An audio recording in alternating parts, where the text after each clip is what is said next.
This is Abnormal Entertainment.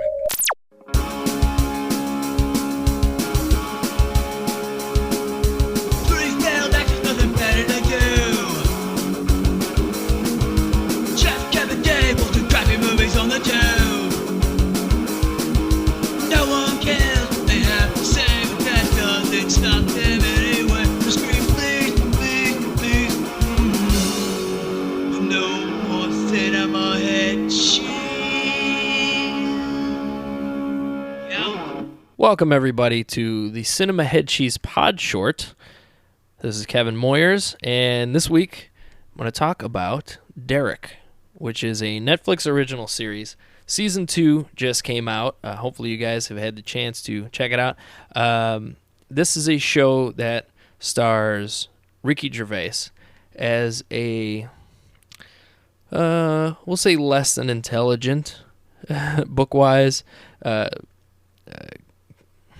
I don't even know what to call him. He's almost like the groundskeeper, little cleanup guy. He works at this old folks' home. Okay, this is a show that was produced by Netflix and BBC4, Channel 4, and it comes out in both places, which is nice.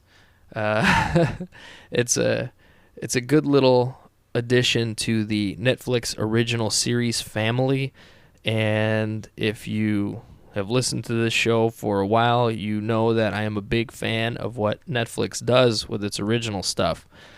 Ricky Gervais is a guy that has been, I don't know, sort of polarizing to some people. There are a lot of people that they get shitty about him doing stand-up, pretty much hitting the ground running, because he wasn't really doing it before, and all of a sudden he's selling out, theaters and shit like that. But if you're going to be mad at Ricky Gervais for that, then you have to be mad at Joel McHale. You have to be mad at Adam Carolla. And, there are people that can do that. They build themselves up in comedy in some way or another. And for all three of those guys, it was through TV and radio for Carolla and Gervais. And they started touring as a way to create an income, as a way to make money and make a living and do something, that's part of comedy, part of the entertainment industry. So I don't think Gervais should get shit for that. He does, but it's unwarranted, and I'm sure he doesn't give a fuck because he is selling places out. So anyhow, Gervais popularized the sort of faux documentary TV show with The Office. Now, obviously, he didn't come up with the genre. People look back to Spinal Tap, and even before that, there were things that were the fake documentary. And I know there was an example way back somewhere. I can't remember what it was that somebody gave me, but everybody really kind of knows Spinal Tap for being the first of those. Gervais took it and made the TV series The Office, and did well in England for a couple seasons, and then, I think they got 9 or 10 seasons out of it here, maybe 8, I don't know, but it was a consistently good show. So Gervais went back to that formula for Derek, and it's basically a documentary filmed in an old folks' home. Now, you have Derek, of course, Ricky Gervais. You have Hannah, who runs the facility, and that's Carrie Godleman. These fucking names. But I don't want to say it wrong. Godleman. Either way, she's really great. You have Carl Pilkington, who everybody knows as sort of a buffoon. He's on An Idiot Abroad, but he was a producer on Ricky Gervais and Steve Merchant's radio show back in England, and they realized this guy was a doof, and they sort of use that to their advantage, their comedic advantage at every opportunity. He's Dougie, the handyman, so to speak. You have Vicky, who is played by Holly Dempsey. She came in a little later in season 1.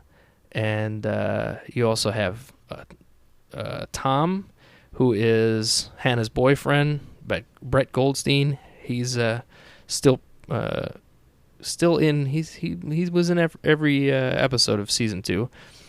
So there are things there. Now we continue the story with these guys, and the show it's a comedy. Don't get me wrong, but it is a very heartfelt comedy. I always like stuff like this. Scrubs is a great example. There is one episode of Scrubs that just kicked me in the gut the first time I saw it, and when it got to the end of the episode, I was just left with my jaw hanging open. And there are moments like that throughout, not that severe as far as the effect it'll have on you, but there are moments like that in Derek that you just go, fuck, man. And I was talking to my cousin about it because that's where I found out it went up. And I watched it the day they went up. It's only 6 episodes, season 2, and they're 23 minutes long. So it's like watching a long movie, really, to breeze through them. And I just told my cousin she hadn't had a chance to watch it yet, and I said, get your tissues, because there's a moment at the end of season 1 that if it doesn't have, as Cam Harston might say, make you feel some kind of way, you're not human. There's no way. So there are many of those moments throughout season 2. There is a pivotal moment for Dougie, Pilkington's character.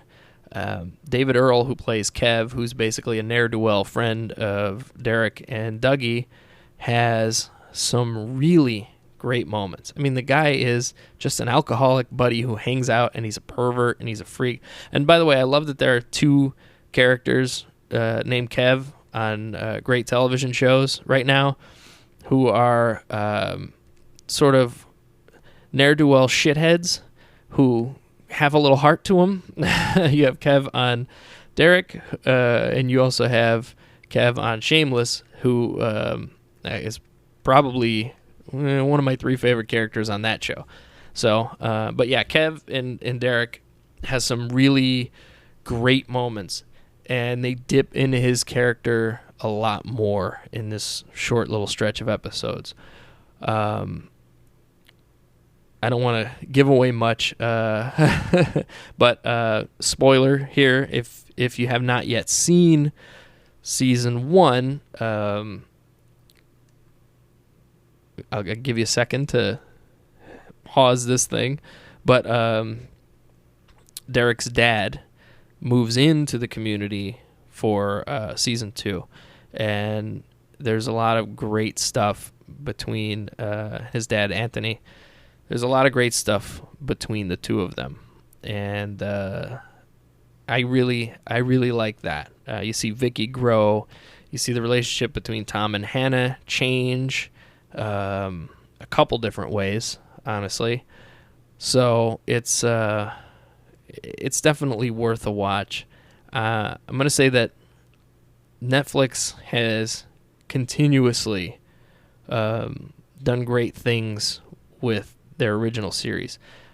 House of Cards kind of lost me in the third to last episode in the first season, but I went back for season 2 and it pulled me right back in. By the time this goes up, Orange is the New Black will have their second season up, and I'll have something for that. That's a show that wasn't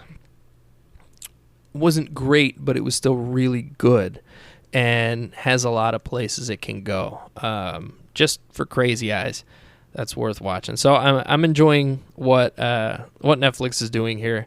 I think they're continuing on a great path, and I hope to see more from them in original things. One thing I wish they would do, and I've seen other people post on Facebook on Netflix's page and stuff like that, I wish they would, in their categories that they show you if you're on a Roku or whatever. I use a Roku to watch it, but I wish that one of their categories would be Netflix originals. And that's not just TV shows. I mean, think about the TV shows you have. The first one, which was Lilyhammer, which is great. You have House of Cards, Orange is the New Black, Derek, Arrested Development now. You know, they call it a semi-original. But so they have 5 series. God, what was the one with the werewolves? Holy shit. I'm blanking. on that one. I didn't watch it. That's one I didn't watch. I heard it was okay. Hemlock Grove. There you go. So, I mean, right there's 6 original series, and I'm sure I'm missing something in this fray, but just that alone, that's a category. Plus the movies that they put out: Iron Sky, Lovelace. I'm sure. God, we can count all of the stand-up comedy things. One of the comedians of comedy things with Patton Oswalt and stuff like that. Basically, they were calling it. It was something Red Envelope was the production company they were using. Now they're just, putting it right out there. Netflix original. And I think they were using a Red Envelope for the purpose of distributing through other avenues like, say, Blockbuster, things like that. Because Blockbuster used to have a pseudonym production company so that they could sell to mom and pop video stores without them realizing that they were lining Blockbuster's pockets, feeding the enemy, basically. So that was an interesting thing. But, hey, now Blockbuster's gone, and what are you going to do? You know what I mean? So Netflix has really buried that competition in a hell of a way. And the original series are a great way to do it. And now, we have Amazon and Hulu that are producing original content. You can find series on YouTube and things like that. So I love what they're doing. I wish they'd put them all together in a category. I believe season 3 of Derek is already in the works, which is kind of unusual for a British television show, but where it's left, and British shows are infamous for doing this, but they will leave it in a place sometimes where you just go, well, what the fuck happened next? Spaced is a great example. Luther is a great example. Only 2 seasons. Like, one was 10 episodes, one was 4 episodes. But I want more Luther. And good luck with that, because Idris Elba is probably not going back to it. So, we'll see what happens. I hope they do continue it on. Even doing little short things. 6 episodes is perfect. It was, again, like watching a long movie. So, keep it going with Derek and all of what Netflix is doing. I give it a huge thumbs up. And, yeah, I'm digging it. He's such a fucking sweet character. He really is. And Gervais, goddamn, he is not a buffoon. And I think a lot of people would think that Derek is. That, he's making a retarded character or things like that, which, and I don't even want to put it that way, but that's the way a lot of people will approach the character. He's doing that now. He's I Am Sam. And it's not at all. He's different. He's unique. He's a guy who's a little off, but he's right on with a lot of things, and he's smart in many ways, and he's not the asshole of this, not at all, and he's not making fun of anything as far as Derek goes. You just have to trust me on this. He is really the heart of the whole thing. Obviously the title character, but it's phenomenally well done, and I hope you give it a shot. So thanks for tuning in. I hope you're enjoying the little pod shorts. We're going to keep these going, and we have the I hope you like the the Comic-Con show with the Atomic Fallout Society. Those guys are always a lot of fun to be around, and you can check out the Propaganda Podcasting Network. Find them on Facebook and on SoundCloud. And, they've moved on to their own thing, which is great. And look for them with me on a show called Spectre Quest, which should be up fairly soon, if not yet. But that'll be up on the YouTube channel for, I don't know which one. I'll get you more information later. But I'm sure I'll post it on my Facebook when it's up there. So anyhow, thank you for tuning in. I do appreciate it. And we'll see you next time.